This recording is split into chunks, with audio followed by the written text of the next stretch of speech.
Thinking of buying a property? Well, we're going to talk about the top 5 things that you need to consider before you start looking for that property. Now, my name's Manda and I'm the mortgage coach because I combine mortgage advice with financial coaching. What you're going to learn in this video, as I said, is 5 things that you need to consider right now if you've decided that you want to buy a property. Now, the first thing is your deposit. How are you going to save that deposit? Is it going to be in a lifetime ISA, which is always a good idea because you get a higher interest rate and you also get that bonus. Now, the next thing is you could go in a high savings account, or really think about, is this deposit going to be gifted? How long, what amount of time is it going to take to save that deposit? The next thing to think about is, where are you currently living? If you live with your parents, then it's fine when you first start looking for a property, because obviously once it exchanges and completes, and we'll talk about that later, you can move straight in. But if you are renting, a lot of my clients sort of say to me, how long does the whole process take? Because they need to give their notice for their tenancy. So if you know that your tenancy maybe is ending in the next 6 to 9 months, maybe it's a good opportunity to sort of let the landlord know that you probably won't be renewing it because you'll be buying your own place. That's something to consider. Then the next thing is looking for those different type of properties. Now, what I would always suggest is, it's great using the websites and going on and finding out what are the best ones at the moment. But if you actually register with estate agents, then before the property even gets advertised on the websites, like Zoopla, Rightmove, that kind of stuff, you could get a call. Now, what I've seen someone even go as far as going into all the local estate agents and bringing them packets of biscuits, just as a don't forget me type thing. You know, everybody likes a cup of tea. It's good to have a biscuit with a cup of tea. So the fact that they were bringing in biscuits and sort of introducing themselves and getting them registered with the estate agents meant that when a property came up, they would be the first one called, instead of waiting for it to go onto Zoopla and then everybody else is looking at it, because you getting the first viewing really does help. If you're finding these tips useful, please subscribe and hit that notification button so you get to see more and more videos. And also please share with other first-time buyers, or share with someone that you know is looking for a property, because it really is important. The other thing is, if you're looking for a new build, or you're thinking of shared ownership or one of those schemes, by all means register with them. Get yourselves on those lists, so as properties come up, as developers come up with new builds and things like that, they will notify you. The next thing is, start thinking about what your favorite bank or building society is. And by that I also mean, you know, when you're actually looking to save that deposit, it's really important to save it with a bank that you feel comfortable with. So it's all very well, like I said before, making sure you get the right type of savings account, but also make sure you're happy with the bank or building society. Do you get a better rate if it's online? Do you want to physically go in every day? What would make it easier for you to save your deposit? I mean, a lot of people, and this is what I did myself when I was first buying, what they do is the day of, when your salary goes into your account, that first day you set up a direct debit for a certain amount, and that automatically goes to your savings account. And that way you're not seeing that money for a few days or a week or so and thinking, you know what, I need to put some money aside. I know some people, they actually pay off all their direct debits, then spend groceries, going out and whatever. And then right at the end of the month, when all bills have been paid and everything's been done, they're like, right, how much money have I got left? That's what I'm going to put into my savings account.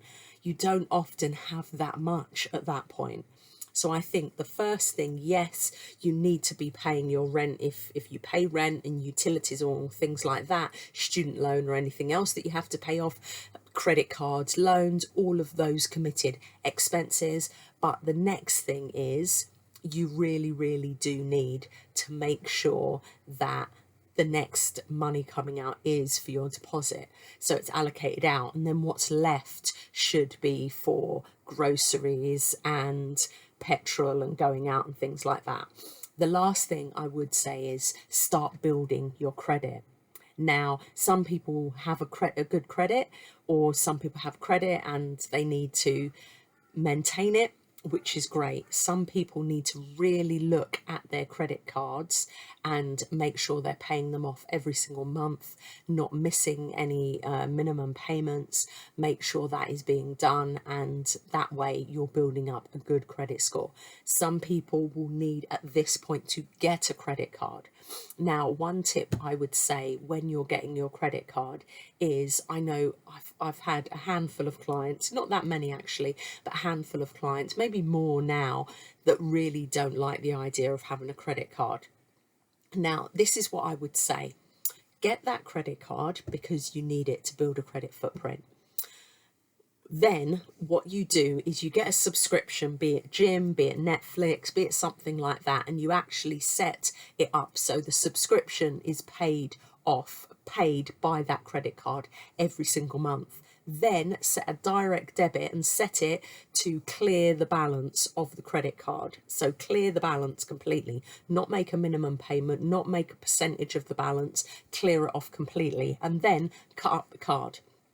Then you don't have to feel that you've got a credit card. You don't have to feel that there's a chance of you seeing an Amazon sale or something else and spending money. What literally will happen is every single month, your subscription will go on your credit card. Then a few days later, your direct debit will pay off that balance. And the good thing about it is you don't get charged interest. If you pay off your credit card in full before the day it's due, and obviously direct debits will come out before the day it's due, have it set up before, then you never have to actually pay interest on your credit card. But yet every single month it's being used.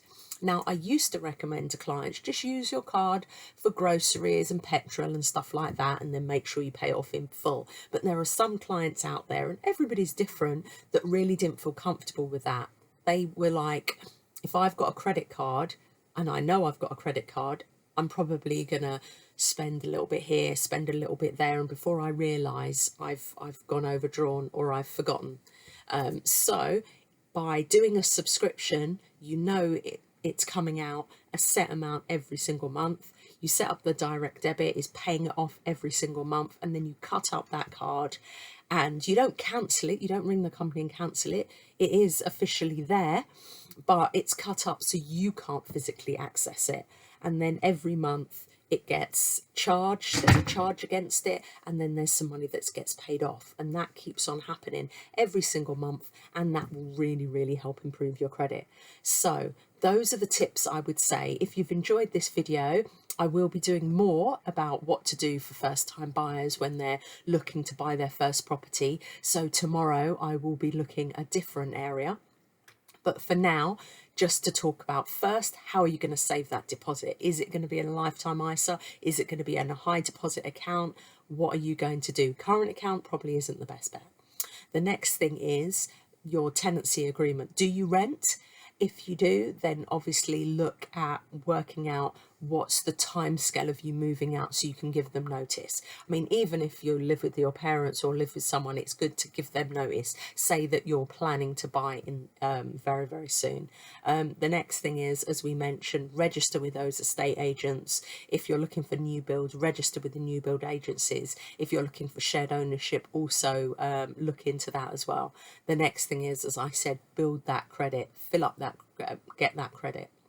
So it's all about building credit. So at the end of the day, why I say this as my last point is, you're going to be in 6 months or whatever time going to a bank saying, please lend me 100,000, 200,000, 300,000. It really does depend where you live. And they want to see that you have actually managed credit in the past. Okay, now there is something, so thank you for staying to the end. Very quickly, I will put a link, but if you are interested in me reviewing your credit, I am doing a deal at the moment where I will review everybody's credit. So what you have to do is go onto the Calendly link, book yourself an appointment, pay the amount for reviewing it, and then I will spend an hour with you reviewing it. So thank you very much for your time. And if you've got any questions or any comments, or there's anything you need to know, please comment in the chat, and I'll see you guys tomorrow.